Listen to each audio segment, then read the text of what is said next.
Kuna uhitaji mkubwa wa kusoma historia ya uinjilishaji katika maeneo yetu. Bado hatujajua sana. Tuna vitabu vilivyoandikwa, vitabu vya historia, hata pale kwenye bookshop yetu pale Jimboni kuna kitabu cha historia ya jimbo la Iringa. Hata ndani ya sinodi ya kwanza na sinodi ya pili kuna historia mle, lakini ninaomba kwamba vitabu hivyo hatusome.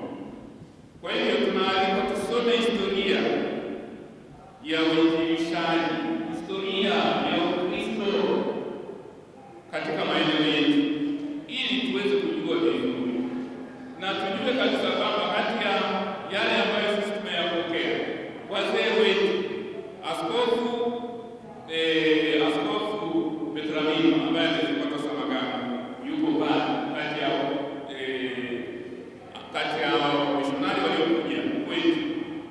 Kariero yupo pamoja na sisi, na sasa hata Amano mwanzilishi mwenyewe kabisa wa wamishonari amekuja kwetu na nywele zake tunazo kama masalia, maanake ni uwepo wa hawa ambao ni wamishonari wetu pamoja nasi. Sasa